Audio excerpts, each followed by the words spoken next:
afternoon, you're watching Sky News Today, and we'll begin this hour with breaking news. And Manchester United have confirmed Ruben Amorim has been appointed as the new manager. Now, he's currently in charge of Sporting Lisbon in Portugal. He's going to start his new job at Old Trafford on the 11th of November. Well, United have put out a statement in the last few minutes, and it reads, United are delighted to announce the appointment of Ruben Amorim as head coach of the men's first team. It goes on, Ruben is one of the most exciting and highly rated young coaches in European football, highly decorated as both the player and a coach. It says Ruud van Nistelrooy will continue to take charge of the team until Ruben joins.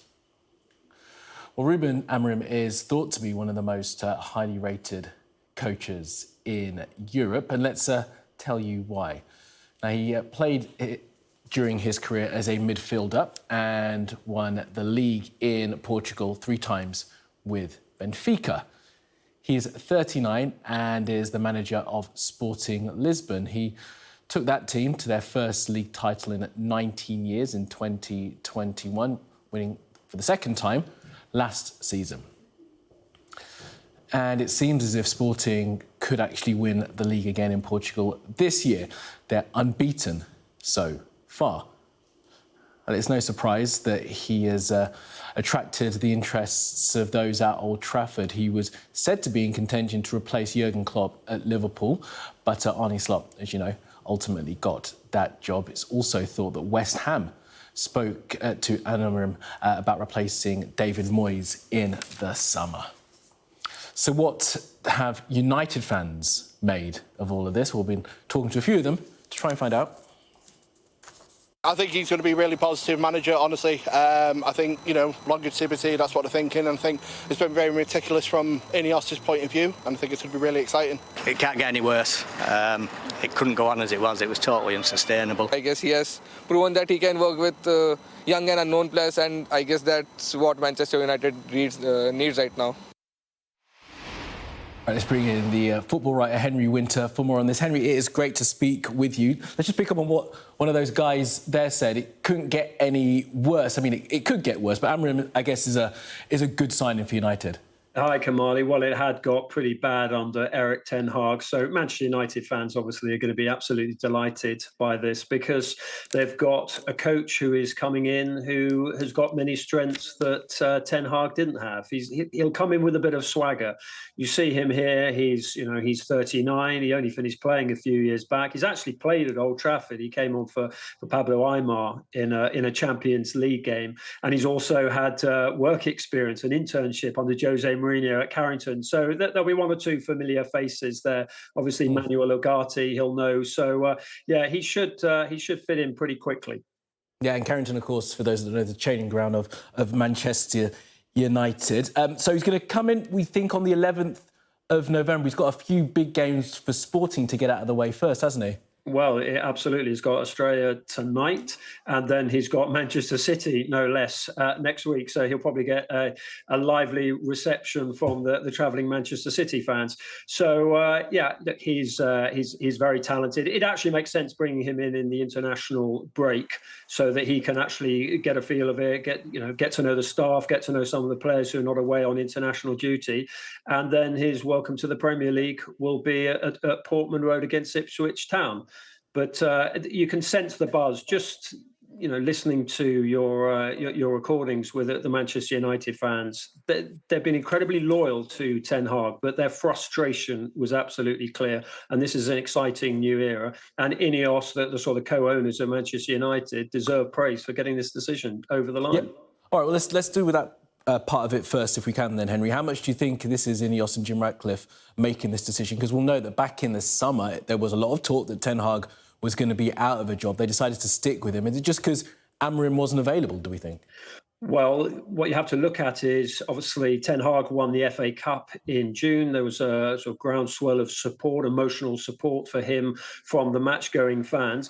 But then what happened in July was that, shortly after Jim Ratcliffe and one or two of the Ineos people were going around sort of basically scouting for successors to Ten Hag, the sort of the new wave of executives, the football structure came into place at Manchester United, particularly Dan Ashworth, when he finished his gardening leave at Newcastle United, came in as sporting director on July the 1st.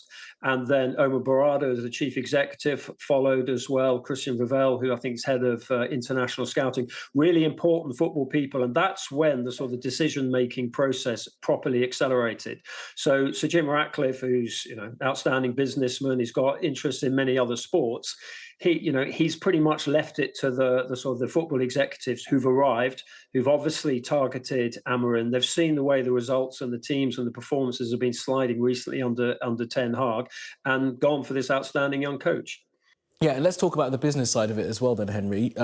Since Ten Hag was in charge from 2022, they spent £600 million on players. I mean, this is Ten Hag's team. He kept buying players because he wanted to build his team. And now Amorim's got to inherit that. I mean, are they going to go back to the market, do we think? Or is Amorim going to work with these guys until at least, next transfer window in the summer? It's a really good point, because what's happened at Manchester United since Sir Alex Ferguson left in 2013 is that you've had this succession of pretty high-profile managers who've brought their own players in. So you've got a squad which has got about 4 or 5 managerial imprints on it in playing style. Amorim, who, as we see here, he favours a 3-4-3 formation. How much of that actually can he bring out of the Manchester United players? Look, they're intelligent individuals. Most of them are internationals. They should be able to adapt away from a sort of 4-3-3, 4-2-3-1 formation to a 3-4-3. And I think Amorim will also change the mood, not simply amongst the fans, but amongst the players as well, because there's a real sort of buzz about him. There's a swagger to him, and he's got very good communication skills, which Ten Hag lacked. Yeah, he seems very charismatic, doesn't he? You can see that already from his news conferences. Let's talk about when he actually comes in then, Henry. There has been some discussion in the previous days about who would be part of his backroom staff. Maybe there was a bit of a hurdle involved in that. Do we know if he's going to bring in his own team, and what may well happen to Ruud van Nistelrooy, who of course is in charge of the club for the next couple of games?